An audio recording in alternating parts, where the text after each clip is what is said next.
Sabko Jayesu. Very good morning to one and all.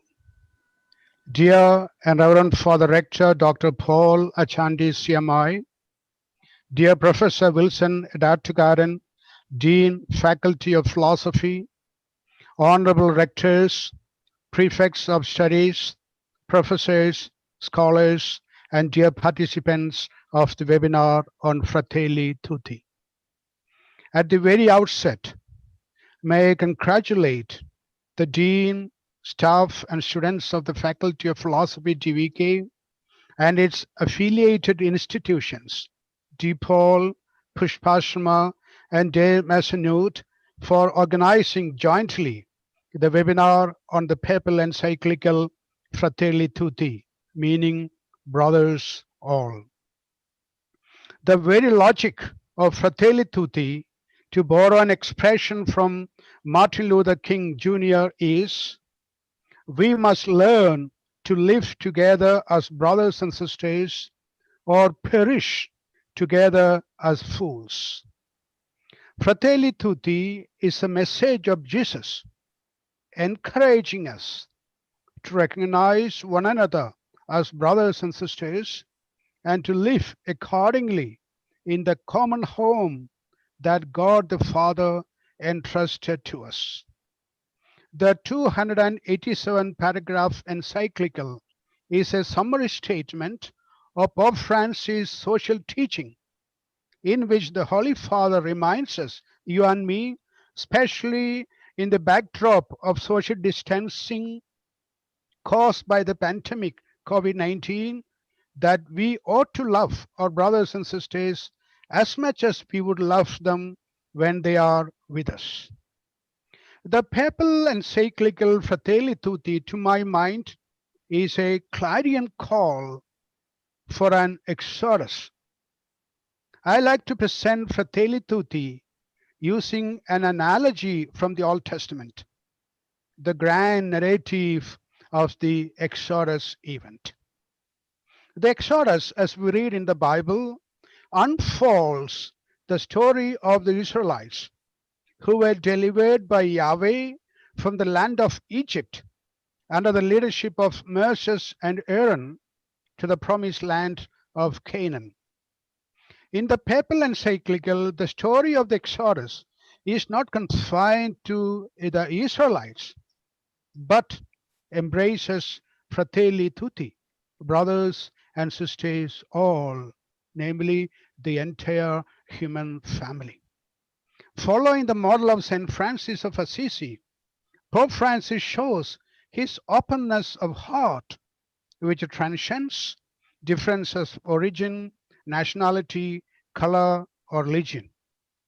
The encyclical thus aims at promoting a universal aspiration toward fraternity and social friendship. The biblical exodus begins from the land of Egypt, but for Pope, it should begin from a closed world, that is in chapter 1, darkened by clouds and enslaved with various plagues like loss of historical consciousness, the throwaway culture, the violation of human rights, conflicts and war, suspicion of immigrants, and the superficiality of digital connection that leads to loneliness, fear, and insecurity. In other words, it's a cry of the humanity to deliver them from the world of evils, which celebrates the elevation of the individual concerns over those of the whole humanity. This exodus envisages a new Canaan. In the words of Pope Francis, an open world, that's in chapter 3, where there is bonding, where there is communion and fraternity, built on true bonds of fidelity. It is an open world where there is recognition of the inherent dignity of all persons, especially those who are vulnerable, poor, or suffering. In economic terms, Pope Francis states that human dignity should entail the right to sufficient opportunities for his or her integral development. Is an open world where the natural right to private property will be secondary to the universal destination of created goods. In short, is an open world with open hearts where all are brothers and sisters. That is Fratelli Tutti. This exodus from the closed world to the open world is not guided by the chosen heroes like Moses and Aaron, but by the global giants and powers like politics and religion that fulfill the roles of Moses and Aaron respectively. A better politics, chapter 5, Pope argues, protects the work as an essential dimension of social life. The task of better politics is to find a solution to all that attacks fundamental human rights, such as social exclusion, the marketing of organs, weapons and drugs, sexual exploitation, child labor, terrorism and organized crime, etc. Moreover, the better politics, Pope explains, is a politics centered on human dignity and not subject to finance. In the context of better politics, Pope also advocates the reform of the United Nations in order to give shape to the concept of family of nations working for the common good and the eradication of property. A true religion, that is chapter 8, Pope thinks must be at the service of fraternity in our world. In Fratelli Tutti, Pope asserts that the essential role the different religions of the world should play is fostering universal fraternity.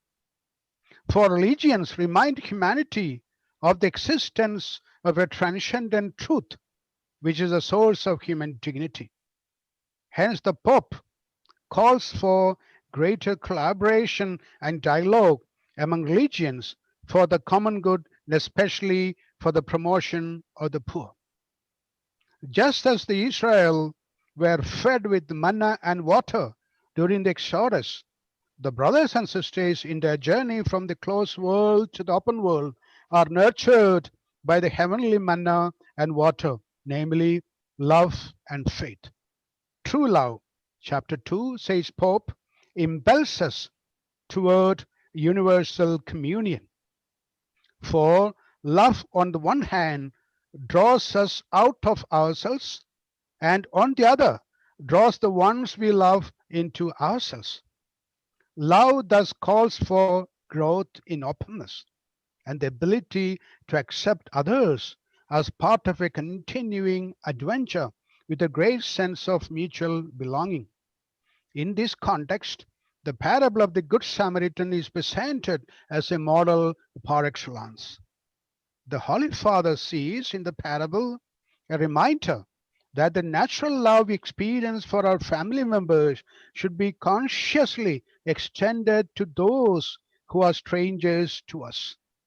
This invitation to care for strangers in need, as Pope demands, must be expressed both personally, case by case, and communally, united as a family. Each new day, Rise Pope, should be seen as an opportunity to include, integrate, and lift up the fallen. Finally, faith, that's chapter 8. Faith in God the Father, the creator of all human beings, for Pope Francis, is the ultimate foundation upon which Fratelli Tutti is built. As believers, Pope writes, we are convinced that without openness to the Father of all, there will be no solid and stable reasons for an appeal to fraternity. As believers, we are challenged to return to our sources, to what is essential, that is, worship of God and love for our neighbor, one and one only command of Jesus. Dear professors, scholars, and participants, let us vouch to make the dream of Pope Francis a reality. Dream of a single human family as fellow travelers, Homo viator, sharing the same earth, which is our common home, oikos. Each of us bringing the richness of his or her belief, each of us with his or her own voice, as brothers and sisters all, that is Fratelli Tutti. Thank you. May God bless us all.